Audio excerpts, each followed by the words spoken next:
तर तो आनंद त्यांना देऊया.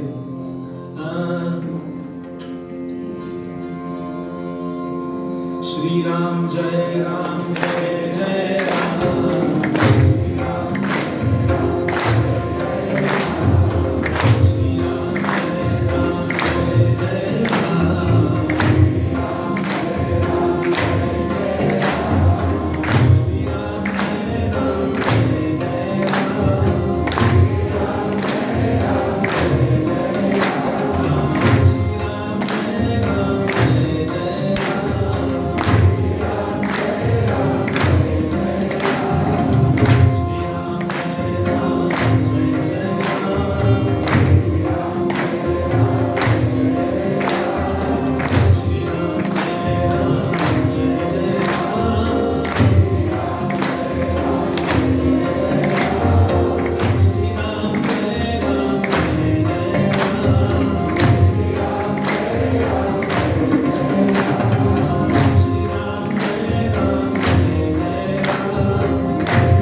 श्री क्षेत्र पैठण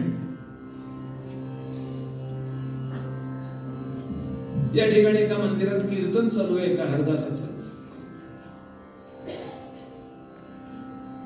आणि कीर्तनामध्ये कीर्तनकार पंढरीचं महात्म्य सांगतोय. पंढरीशी जाले आल्यानं संसारा,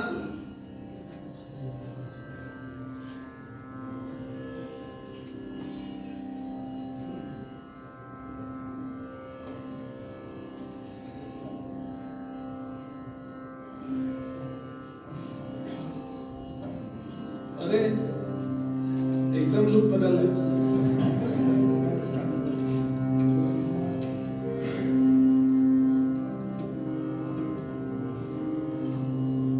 आजचा कार्यक्रम आहे उद्या. ते पंडित राम देशपांडे फार मोठे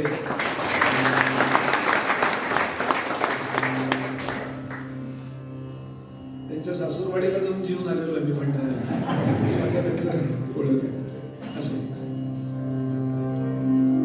कीर्तनकार पैठण नावाच्या क्षेत्रामध्ये कीर्तन करतोय आणि पंढरीचं महात्म्य काय सांगतो तुम्हाला मी. तीर्थक्षेत्र अनेक आहे. प्रत्येक तीर्थक्षेत्रामध्ये भगवंताची शक्ती भरलेली असते. आपण तिथं गेल्यानंतर आपल्यामध्ये ती थोडी ऍब्सॉर्ब होते, आपलं कल्याण होतं वगैरे. पण जेव्हा वैकुंठ नव्हतं त्यावेळेला पंढरी वसवलेली. विकुंठा नावाची आपली आई, विष्णूचा जो अवतार झाला ते आई करता वसवलेलं वैकुंठ, त्याच्या आधी पंढरपूर आहे असं नामदेवांचा अभंगच आहे. असे गुरुजी आदरणीय नेहमी पण म्हणायचे. आता पुण्या आल्यामुळे माझी पंचायत झाली. आधी रचिली पंढरी, आधी रचिली पंढरी,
मग पांडुरंग जिथे वस्ती स्थानाला आहेत आजही आहे.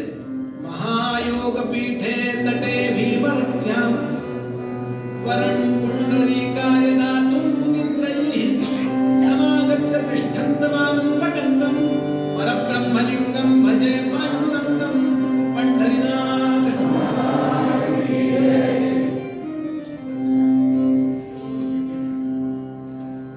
अरे तिथे काय गडबड चालली आहे.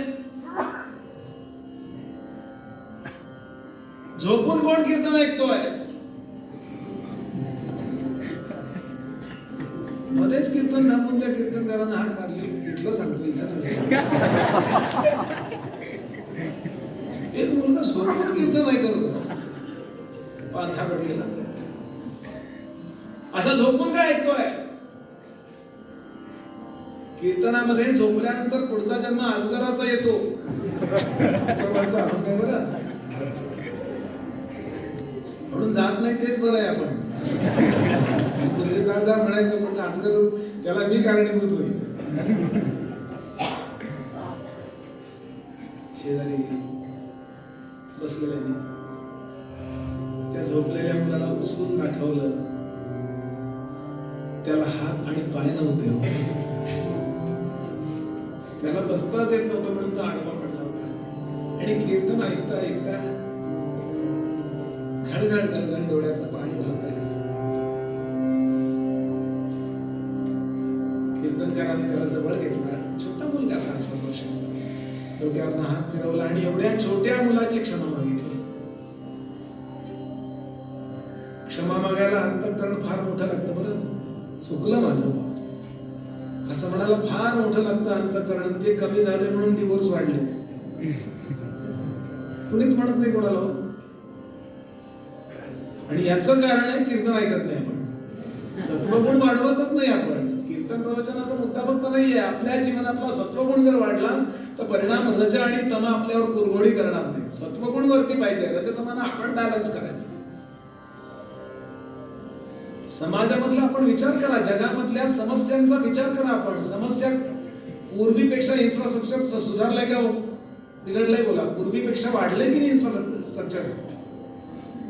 बिघडली फक्त मन. आणि मन सुधारण्याची व्यवस्था ज्या कथा कीर्तनात अध्यात्म श्रवणात असते तिथे जायला माणसाला वेळ नाही. कुठेतरी जाऊन दगडावर पाणी घातलं की त्याला वाटतं झालं आपलं जीवन. ते करू नका असं नाही. आमचे ते प्रदीप मिश्रा साहेब सांगतातच, सब समस्या का एक ही हल, एक लोटा जल, आहे ना त्यांचं. होतो, परिणाम होतो. पण अध्यात्म तेच असं आहे ना. आपण विचार करा या गोष्टीचा की किती मुद्दे आहेत. श्रावण महिन्यामध्ये भगवान शंकरांच्या पिंडीवरती छोटं असं ते अभिषेक पात्र लावलेलं असतं, तेलाचं पान असतं आतमध्ये, जास्त पाणी लावून नाही म्हणजे आपल्याला जास्त घालायला लागू नये. टपटप टपटप टपटप याचा अर्थ काय?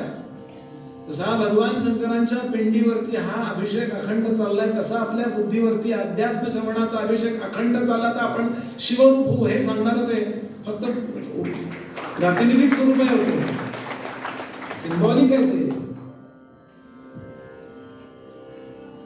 क्षमा मागितली त्याची, बाळा चुकलं माझं. या अवस्थेत तुला हात मी परी उपदच नाही, हस्त ते पाद त्यासी. हात आणि पाय त्याला नाही तो मी रखुनी. बरं काय व्हायचं? त्याला जन्माला आलं बाळ, ते त्याला हात पाय नाही बघून आईच्या डोळ्यात पाणी यायचं. आणि त्या काळजीमध्ये आई मरून गेली, वडील मरून गेले, आणि ते बाळ त्या झोपडीत राहत आहे. आणि असं असं असं असं असं करत ते बाळ कीर्तनाला येत बैठलं. आणि त्या दिवशी कीर्तनामध्ये पंढरपूरचं महात्म्य ऐकलं. कीर्तनकाराला त्यांना असा नमस्कार केला. कोणीतरी खाऊ देतं, काहीतरी चाललंय कसं तरी त्याचं. आणि याच्या मनात आलं, सगळे लोक निघून गेले, आता याला पोचवायचंय कधी. रडायला लागलं पोरगं. देवाजवळ गेलं, काय रामाची पांडुरंगाची कुठली मूर्ती होती, नमस्कार केला. मला का रडतोस आज? तो म्हणतो का रडतो सांगू? मजसी वाटे की पंढरीसी झाले.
व्यासपीठावर मेलाच तरी चालेल, पण अशीच म्हणायची.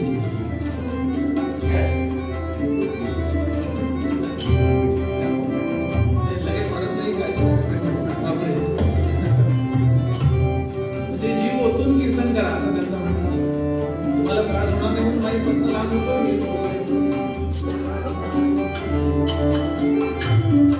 या कराडकरी किंवा कुठल्याही कीर्तनातल्या चाली ऐकल्यानंतर आपल्याला अनेक गीतं आठवतात बघा.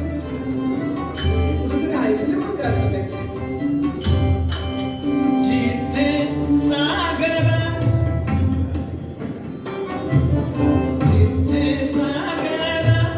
धरणी मिळते, तिथे तुझी मी वाट.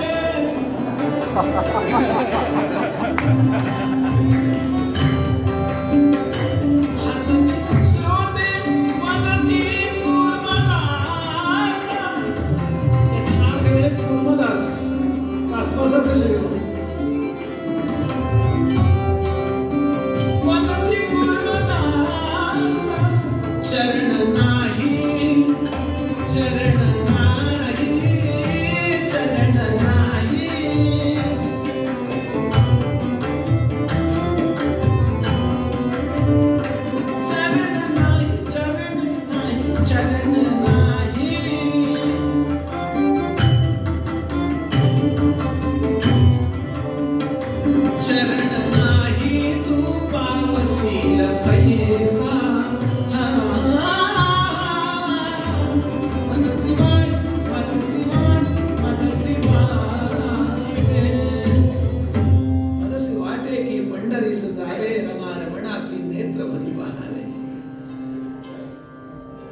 सत्संगाच्या सुरुवातीलाच मी आपल्या समोर विचार ठेवलाय, आपला देह हे आपला प्रारब्ध आहे आणि आपला विचार हे आपलं क्रियमाण आहे.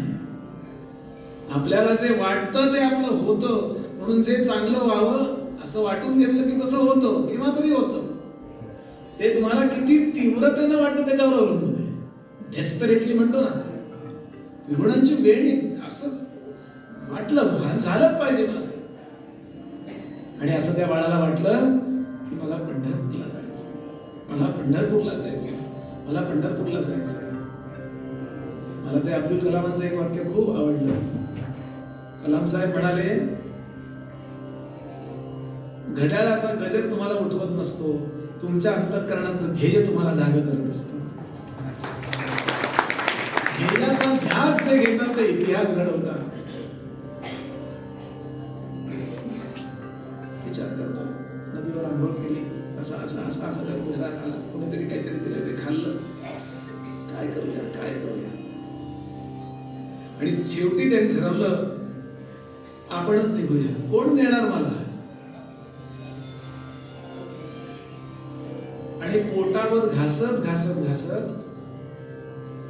असं असं असं असं करत एका पहाटे निघाला पंढरपूरच्या दिशेने. विचारावं, पंढरपूरला जायला कुठं जायचं?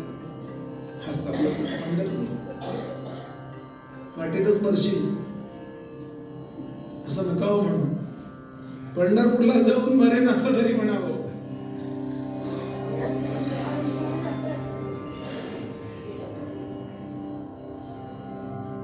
कसा तरी एक कोसावर गेला आणि भीमाचं म्हणजे मारुतीरायांचं मंदिर लागलं. मंदिरात गेला, खोबऱ्याचे तुकडे बिकडे शंभर बिंबर काहीतरी असेल खाली, भूक लागली. आणि आता मारुतीला प्रार्थना करतो, मंदिरात जाऊनी नमी भीमा, आणि म्हणतो शक्ती देई माझी मज तुझी पूर्ण कामा. मला तिथपर्यंत जायची शक्ती दे. रोज किती लांब जाऊ शकतो? एक कोस कसा तरी जाईल. आणि खूप लांब आहे, पैठण कुठं, पंढरपूर कुठं. आणि असा प्रवास करतोय, तळमळ तळमळ तळमळ वाटते त्याला, सतत नाव घेतोय पांडुरंगाचं, सतत पांडुरंग. कारण हे जे काही 5-6 वर्षाचा होता त्यातली पुढची 2-1 वर्षानंतर सगळी पुढची वर्ष कथा कीर्तनातच गेली. तो त्याचे आई वडील तिकडे घेऊन जायचे, कीर्तनाने त्याचं कल्याण झालंय मला सांगायचं. कारण त्याचे विचार बदलले. प्लेटोनी शब्द वापरला कॅथॉर्टिस, कॅथॉर्सिस म्हणजे विचार प्रवण होतो माणूस या अध्यात्म श्रवणाने, असं त्याचं म्हणणं आहे. म्हणून रोज 10 मिनिटं तरी ऐका, 10 मिनिटं युट्यूबवर ऐका, व्हर्च्युअल ऐका. फिजिकल मिळालं तर फार बेटर, कारण 2 चैतन्यांची भेट होत असते. आणि असा तो, त्यामुळे त्याला नाम माहिती आहे, तेवढं घेत घेत घेत चाललाय. आणि शेवटी सर्वांतर्यामी असणारा परमात्मा, सर्वत्र सदा आणि समाटणारा परमात्मा, सर्वधी साक्षीभूत वाटणारा परमात्मा विचार करतो, याची तळमळ प्रामाणिक आहे. आणि म्हणून त्यांनी वर्णन केलंय की स्वतः पांडुरंग निघाले, व्यापाऱ्याचं रूप घेतलं, बैलगाडी केली. आणि तो जिथे उतरला होता, तो जे उतरला होता म्हणजे काय, उतरायचं काय तिथेच होता. आपण कुठं तरी उतरतो म्हणून उतरलोय म्हणतो, गाडीतनं उतरतो. तो जिथे रंगत पोचला होता असं म्हणत, तिथे भगवान आले, त्यांचाही मुक्काम तिथेच. आणि सुद्धा रुक्मिणी देवीने त्या दिवशी स्वयंपाक केला, याला जेवू घातलं पोटभर. आणि याला विचारलं, बाबा कुठं निघालास? तो म्हणला असं असं निघालोय. काय, एकतर भक्ताच्या बद्दल प्रांजळपणा अपेक्षित आहे. तो लहान मुलं प्रांजळ असतात. लहानपणी आपण प्रांजळ होतो की नाही? आपल्याला समाजाने असं बनवलंय, जे काय आपण आज बनलोय ते. पण लहानपणी ज्याला सांभाळता आलं, मोठं झाल्यानंतर सुद्धा त्याला परमार्थ कळलेला असतो. हा सांगतो असा असा मी निघालोय. तुम्ही कुठले? अरे कमाल आहे, पंढरपूरचे आम्ही. भगवान बोलताय, पंढरपूरचे आम्ही, दुकान मुचे असे भीमा तीरी. नाव विठू खिस्ती मज म्हणती. आजही खिस्ते आडनावाचे लोक आहेत बरं पंढरपूरला. खिस्ते खिस्ते नावाचा एक सेवेकरी गडावर खूप वर्ष होता, तो आणि त्याचा भाऊ पंढरपूरचा आपल्याला. विठू खिस्ते मज म्हणती असती आमुचे संगती वार करी. राम राम हरे हरे राम राम राम राम सीतापते राम राम राम हरे हरे राम राम राम हरे.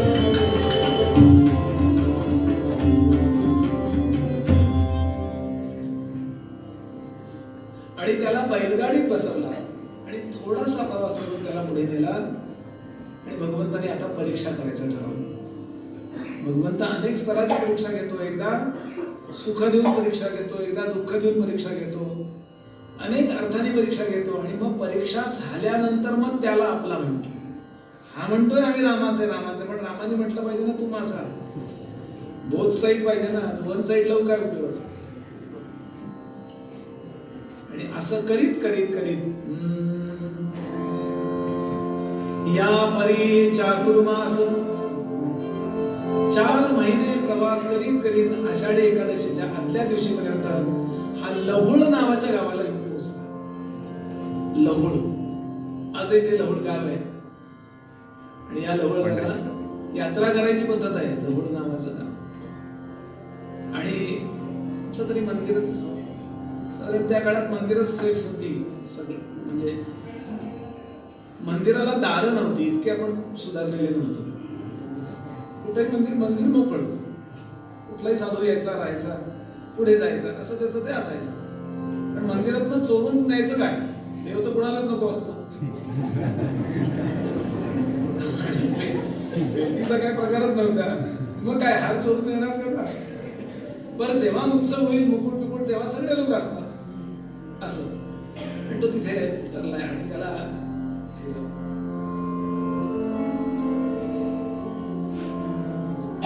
वाईट असं वाटलं. त्याने विचारलं की काय होती ती आज. त्याने सांगितलं दशमी आहे आज. समोरच्या उद्या एक आषाढी एकादशी, वाऱ्या चालल्या भरा चालल्या, पोचायचे रात्री पोचायचे किंवा पहाटपर्यंत पोचायचे, दर्शनाच्या बारीत उभं राहायचंय. आणि मग मात्र याला वाईट वाटलं. त्याला वाटलं तो पोचेल मी, पण नाही पोचू शकत आहे त्या वारीपर्यंत तिथपर्यंत. देवाचं दर्शन घ्यायला आलो ना मी. आणि मग मात्र तिथे तो रडत बसलाय उमऱ्यामध्ये. उमऱ्यासमोर आणा जरा हातपाय नसलेला मुलगा, पोट खरचटून रक्त येऊन ते पुन्हा त्या जखमा बऱ्या होऊन ते खरचटून. फक्त तळमळ ही आहे, मला देवाचं दर्शन झालं पाहिजे. एक जण आला, म्हणा का रडतोस रे. यानं तळमळून तडफडून एकच सांगितलं अंबरडा पडून, माझा निरोप त्या हरिला,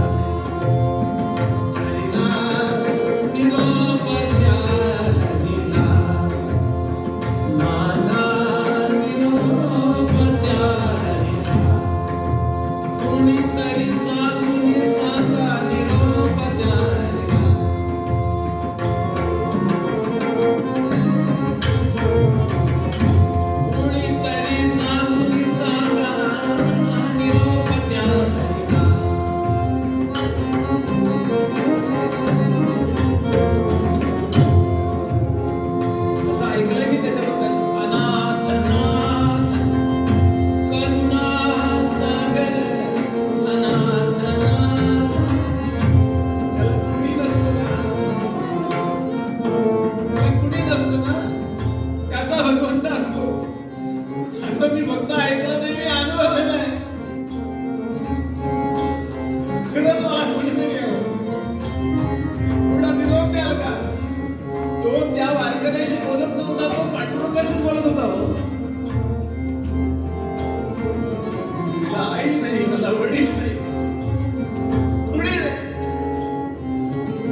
अनाथनाथ करुणासागर म्हणविसी पुरे जगदोद्धार येऊनी आता येथवर येऊनी आता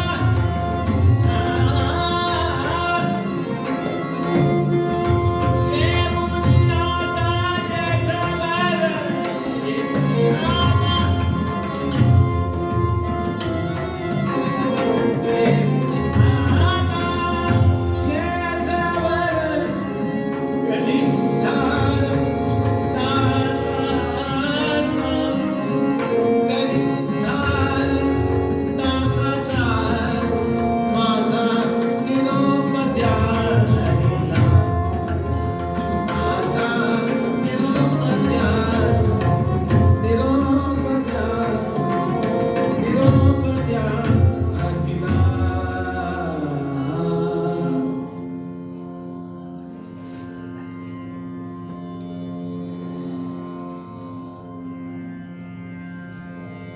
आणि सगळी पुराण सगळी शास्त्र एकच साक्ष अखंड देत आहे. बाकी व्यवहारामध्ये तुमचं वन साइड लव्ह असू शकतो. तुम्ही एखाद्यावर प्रेम करत असता त्याला त्याची नोंदही घ्यायची नसते. फक्त परमार्थ एक क्षेत्र असं आहे, तुम्ही एक कणभर प्रेम त्या परमात्म्यावर केल्यावर तो तुमच्यावर मणभर प्रेम करतो. कारण महाराज सांगतात, तुम्ही झोपून जर त्याचं स्तोत्र म्हटलं ना तर शेजारी उभं राहून ऐकतो. निजल्याने भजता उभा नारायण. भगवान विचार करायला लागले, नाही प्रारब्धाचा विचार केलाय ना, माझं शरीर असं आहे, माझा मी असा आहे. एवढंच कारण माणसाला पुरतं कथा कीर्तन प्रवचन ना करायला, अध्यात्म ना करायला, एवढंच कारण पुरतं. हा नुसता इथे आला नाही कथा कीर्तन ऐकत राहिला, पण रांगत रांगत हात पाय नसताना पोटावर फडफडत फडफडत माझ्या करता आलाय. देहाची लक्तर झाली त्याच्या. आता जर मी नाही गेलो तर माझ्यासारखं वाईट मीच. एकादशीचं कीर्तन झाल्यावर नामदेवानं बरोबर घेतलं, ज्ञानोबानं बरोबर घेतलं आणि भगवान निघाले. मजल करीत येऊन पोचले, सगळं रूप धारण केलं आणि त्या मंदिरात आले. तिथे एक बाळ तडफडत होत. त्याला काही नको होतं घ्यावा, बस तुम्ही मला आपलं म्हणाला की काही नको. आणि त्याचं जे वर्णन ऐकलं होतं कथा कीर्तनात, ते रूप पाहिलं, नामदेव पाहिले, ज्ञानोबा पाहिले, त्याला लोटांगण घालणं फार अवघड नव्हतं. कारण तो त्याच पोज मध्ये कायम असायचा. गडाबडा असा लोळत लोळत लोळत लोळत सगळ्यांच्या संतांच्या चरणावरती ओलांडे असे घेत घेत घेत पांडुरंगाच्या चरणावरती ते स्थिर लावला. कूर्मदासे पाहुनी देवराया, कूर्मदासे पाहुनी देवराया.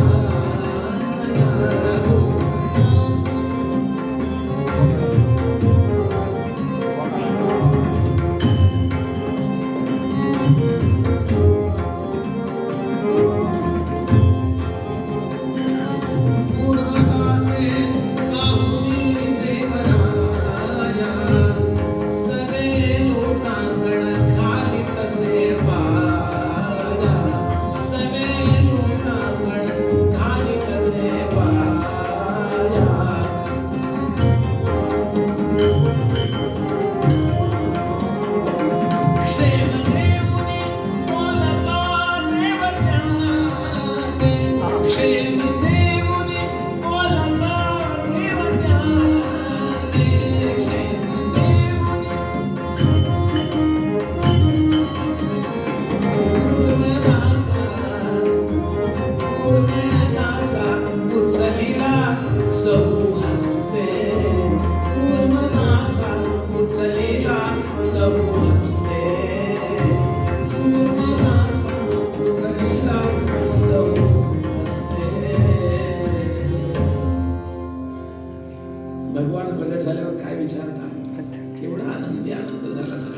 लवळातल्या लोकांना.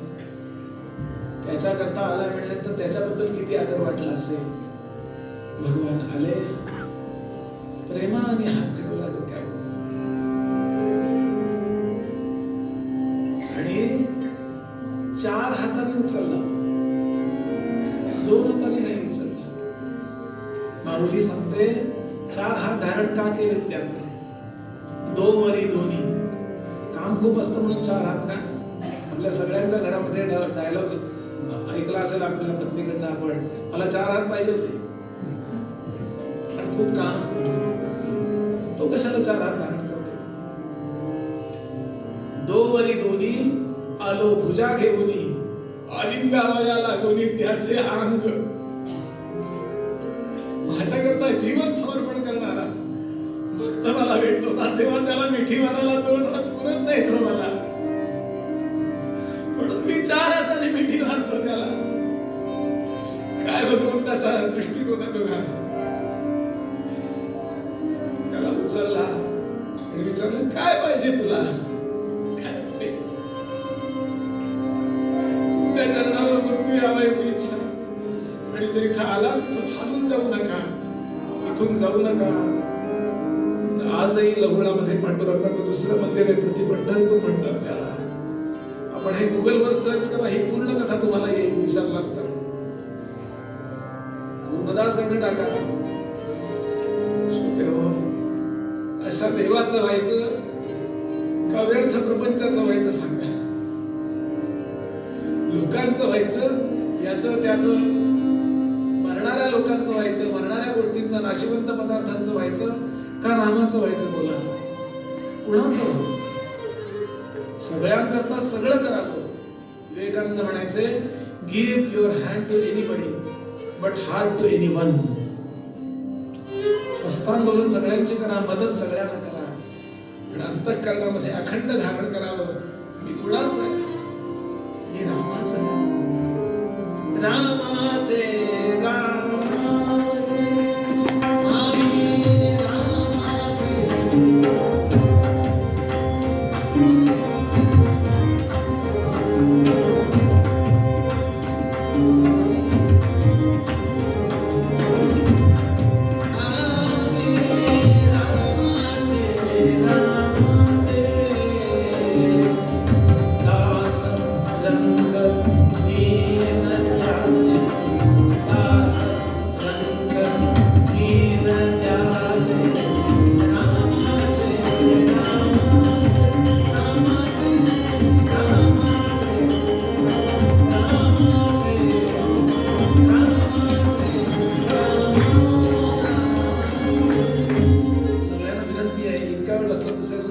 अजून बसा. एक छोटा कार्यक्रम आहे, एक खूप महत्वाच्या पुस्तकाचं प्रकाशन आहे, आणि मग आपण एक 10 मिनिटं काय पुढच्या आपल्या कार्यक्रमाला जाऊ शकता. इतका वेळ बसणार तशी विनंती सगळ्यांना 15 मिनिटं अजून थांबा अशी विनंती. झाले कीर्तन शेवट.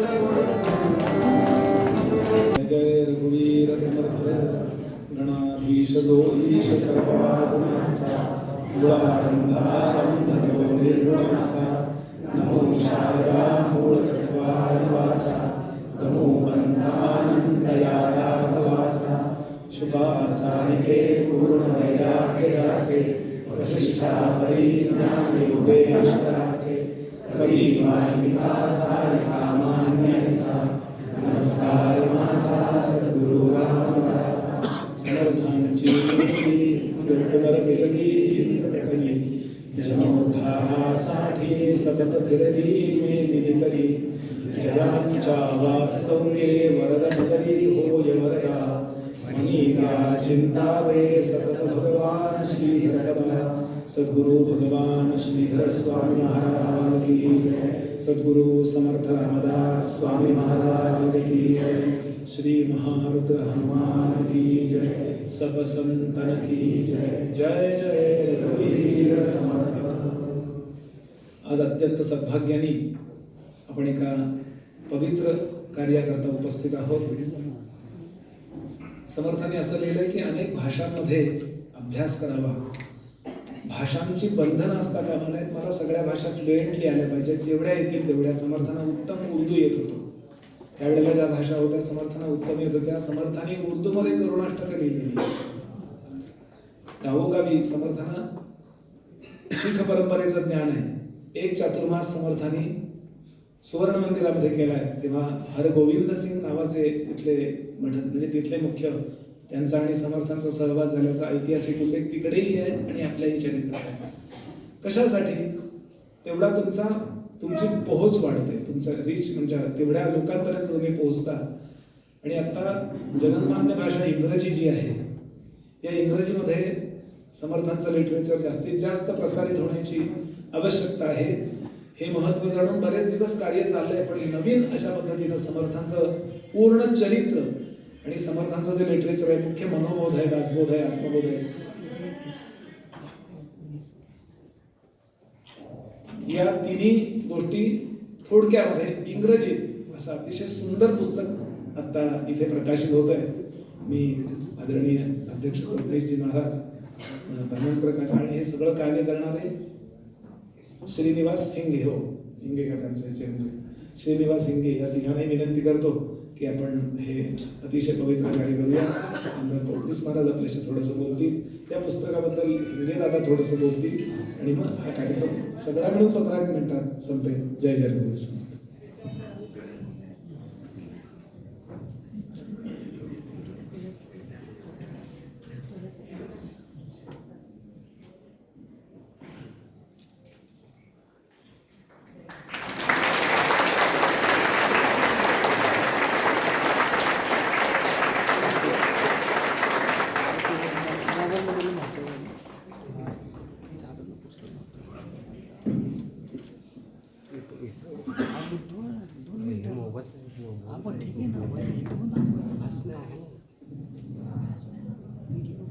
जय जय रघुवीर समर्थ. मी समर्थांच्याबद्दल काय सांगणार? प्रत्येक भाषेत समर्थांचं चरित्र आहे. फक्त एक गोष्ट सांगतो की समर्थ चरित्र कोणीकडनंही जरी वाचलं तर ते मनाला आनंद देऊन जीवनाचं ध्येय करायला शिकणार एवढं खरं. गोष्ट अशी आहे, एक लांब राहणारा समर्थ गोंदवलेकर महाराजांचा शिष्य गोंदवलेकर महाराजांना एकदा भेटायला आला. त्याला बघितलं थोरल्या राम मंदिरात बसलेले महाराज, ते मनात हसले. तो आला, नमस्कार केला, पाहुणचार झाला. त्याने विचारलं का रे, आज सोमवार नाही, गुरुवार नाही, कसं काय आलास? तो म्हणला महाराज तुमची आठवण झाली म्हणून आलो. वा वा वा म्हणजे बरं झाली. एक माझा प्रश्न आहे म्हणला. म्हणजे विचार. म्हणले मी तुम्ही दिलेल्या अनुग्रहाप्रमाणे साधन करतोय, पण मला आनंद प्राप्त व्हावा त्याचं का होत नाही? महाराज हसले. ते म्हणले अरे रामरायाचा मी मार्ग तुला दाखवलाय. तर एक तुला गोष्ट सांगतो म्हणले. एक गाव होतं, त्या गावात एक कुटुंब राहत होतं. त्या कुटुंबात एक मुलगा होता 4-5 वर्षाचा. तो सकाळी शाळेला गेला आणि संध्याकाळी परत आल्यावर पिशवी टाकून दिली, खेळत बसला मुलांच्या बरोबर. काही वेळेनं आला, तो रडायला लागला. आईनं खूप समजावून सांगितलं, पण त्याला रडणं काही थांबेना. तो आईच्या लक्षात आले का बरोबर रडतंय. आई गेली स्वयंपाकघरामध्ये. तिनं फडताळ्यातनं एक वाटी काढली आणि दुसऱ्या फडताळ्यातनं एक डबा काढला आणि त्या डब्यातनं एक लाडू काढला आणि त्या वाटीत ठेवून बालकाजवळ दिलं. त्या हातानं बालकानं डाव्या हातात घेतल्यावर त्याचं रडणं थांबलं आणि त्यानं तो लाडू उचलला. त्यानं आईला विचारला, आई कोणीकडनं खाऊ? आई म्हटली बाळ कोणीकडनंही खा, कारण तो जसा कोणीकडनंही खाल्ला तर तो गोड लागतो. तसं समर्थांचं चरित्र आहे. कुठल्याही भाषेत या आपली भाषा जी आहे लावून सोडतो. तेव्हा हे इंग्रजीमध्ये भाषांतर झाले. ज्यांचं इंग्रजी असेल त्याने त्याच्यातला खरा हेलकावा घ्यावा आणि जीवनाचं इति कर्तव्यता साधावी एवढे बोलून मी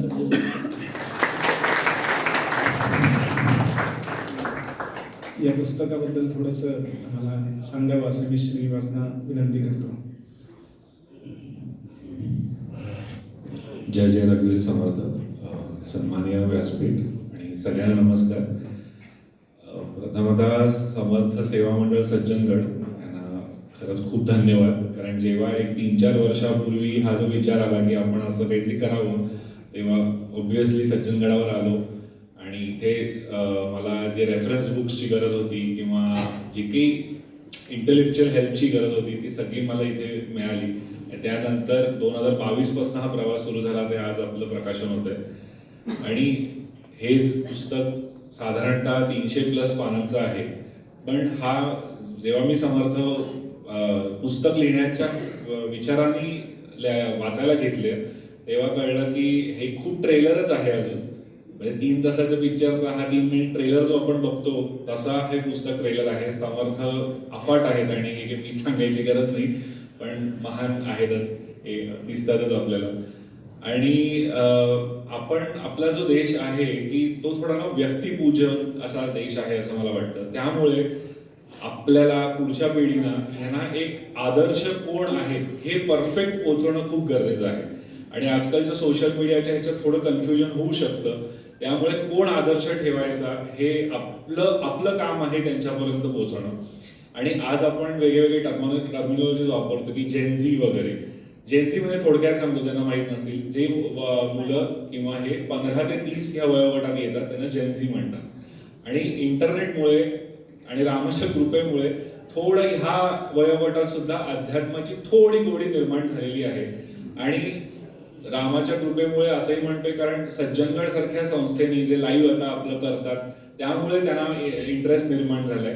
आणि अशा वेळेला देव मस्तकी धरावा, अवघा हलकल्लोळ करावा असा संत त्यांच्यापर्यंत पोहोचवणं हे खूप गरज आहे. आणि जर जसं मोदीजी म्हणतायत की 2047 पर्यंत आपल्याला जर विकसित देश करायचा असेल तर नुसता पैशाने विकसित नाही, तर आपल्याला कल्चरली, सोशली आणि इकॉनॉमिकली सगळे पाहिजे. आणि अशा व्यक्तीचं बायोग्राफी त्यांच्यापर्यंत पोहोचणं, ज्यांनी हे देश आपला काहीच नव्हता. आपल्या पुस्तकातही म्हटलंय की द कंट्री वॉज ऑल स्लेविश, म्हणजे पूर्णपणे गुलामीच्या मानसिकतेत असलेला देश त्यांनी आपला म्हणजे राम मंदिर तेव्हा उभं केलं. तेव्हा आज आपण 500 वर्षांनी एक राम मंदिर बघतो, तेव्हा त्यांनी अगदी प्रतिकूल परिस्थितीमध्ये राम मंदिरं आणि अनेक मंदिरं आपल्याला माहिती ती उभी केली. आणि दुसरं म्हणजे सगळ्यांनी म्हटल्याप्रमाणे की इंग्लिशमध्ये का, कारण आज असं झालंय की मराठी आपली मातृभाषा आहे पण वाचनाची भाषा ही इंग्लिश झाली, एस्पेशली सोशल मीडियामुळे. आणि त्यामुळे आपल्याच मराठी पोरांना जे इंग्लिश मिडियममध्ये जातात त्यांच्यासाठी, त्यांच्या आईबाबांसाठी, नॉन महाराष्ट्रातल्या मुलांसाठी, महाराष्ट्राच्या बाहेरच्या मुलांसाठी, जगभर असं समर्थ पोहोचावे ही माझी मनापासून इच्छा आहे. आपलेच एक समर्थ भक्त आहेत, त्यांनी माझ्या एक डोक्यात टाकलं होतं की कोयंबतूरचे सद्गुरू जग्गी वासुदेव आहेत, त्यांचं पुस्तक एअरपोर्टवर दिसतं, अजून चिन्मय मिशनचं दिसतं, आपल्या समर्थांचं का दिसत नाही. म्हटलं हा पॉइंट व्हॅलिड आहे आणि ते आपण आता आपलं नेक्स्ट स्टेप असलं पाहिजे. आणि आपण त्या एमनी समर्थ पोहोचवणं ही आपली जबाबदारी मी समजतो. आणि जसं स्वामीजी पण म्हणतात की आपलं स्वामी विवेकानंद की every country has a message to deliver to the world, आणि our country's message is spirituality. आणि आता असं आहे की मुलांना अध्यात्म म्हटलं की जरा बोरिंग वाटतं, पण स्पिरिच्युअलिटी म्हटलं की काहीतरी इंटरेस्टिंग आहे असं वाटतं. इवन माझंच मी सांगतो की मला सूक्ष्म शरीर समजत नाही, पण सटल बॉडी म्हटलं की कळतं. त्याच्यामुळे ही आता ही फ्युचरची लँग्वेज आहे. आणि अशा व्यक्तीचं ह्या इंग्लिशमधनं मेसेज पोहोचवणं की ज्यांनी जसं स्पिरिच्युअलिटीचं म्हटलं की आपल्याला समर्थाने एवढं स्पिरिच्युअलिटी मला आता तरी कोणी आठवत नाही ज्यांनी वयाच्या 9व्या वर्षापासून शेवटच्या श्वासापर्यंत परफॉर्मिंग स्पिरिच्युअलिटी काय असतं ते दाखवलं. 4ही योग जे आहेत, भक्तियोग, कर्मयोग, क्रियायोग आणि ज्ञानयोग, त्याच्या थ्रू जे काही आपल्याकडे ज्ञान अवेलेबल आहे ते समर्थाने आपल्यापर्यंत पोहोचवलं आणि अगदी सोप्या शब्दात. त्याच्यामुळे समर्थांबद्दल लिहावं ही मला मनापासून प्रेरणा झाली. आणि last but not the list, Purohit काकूंना थँक्स की त्यांनी खूप मेहनत घेतली या पुस्तकासाठी. त्यांच्या एफर्ट्स खूप आहेत. योगेश बुवांना थँक्स आणि सगळ्यांनाच ह्याच्यासाठी खूप मनापासून म्हणजे खूप गेल्या जर आमचे कॉल रेकॉर्ड्स काकूंचे आणि माझे पाहिले तर 1000-1500 कॉल गेल्या काही महिन्यातले आहेत. इतके आमचं ह्या पुस्तकावर सगळी चर्चा झाली. आणि घरातल्यांना थँक्स, आई बाबांना एस्पेशली की म्हणजे ज्या वयात आता मुलांना तुम्ही रील्स देताय त्या वयात बाबांनी छत्रपतींनी कसा कोथळा बाहेर काढला त्याच्या स्टोरी मला सांगितल्या, त्यामुळे आज ते सुरुवात तिथून झाली. आणि माझी आजी जिच्यामुळे जी आता नाही आपल्यात पण तिच्यामुळे समर्थ मला कळले, तर तिचेही आज आठवण काढणं खूप गरजेचं आहे. आणि last but not the list Hemangi, जी माझी वाईफ आहे, जी अनलाईक अदर आवर जनरेशन ते अमेरिकेत सेटल हो म्हणून मागे लागतात, तर तिने माझ्या मागे पुस्तक लिही म्हणून लागली. सो एवढंच म्हणेन की धर्मस्थापनेकडे आपल्या निघालेला देश असाच वृद्धिंगत व्हावा. लवकरात लवकर आपण जे गतवैभव आपल्या पुस्तकात किंवा आपल्या मतरंगोय आपल्याला अनेक वेळा सांगतात, हे परत आपल्याला सगळ्यांना बघायला लवकरात लवकर मिळावं, हे मी रामाला इच्छा व्यक्त करतो आणि थांबतो. धन्यवाद. तर आपली जबाबदारी अशी आहे की प्रत्येकाने 2 पुस्तकं 5 पुस्तकं आपल्याला जेवढी शक्य आहे तेवढी घ्यायची आणि भेट द्यायची इंग्रजीवाल्यांना. आणि काही लागलं तर सज्जन गडाशी संपर्क करा. अजून डिटेल स्टडी करायचं असेल तर श्रीनिवासी आपण संपर्क करा. गडावरचा नंबर याच्यात आहेच आहे. म्हणून आपली ही सगळ्यांची जबाबदारी आणि याचा जास्तीत जास्त आपण प्रचार करूया. जय जय रघुवीर समर्थ.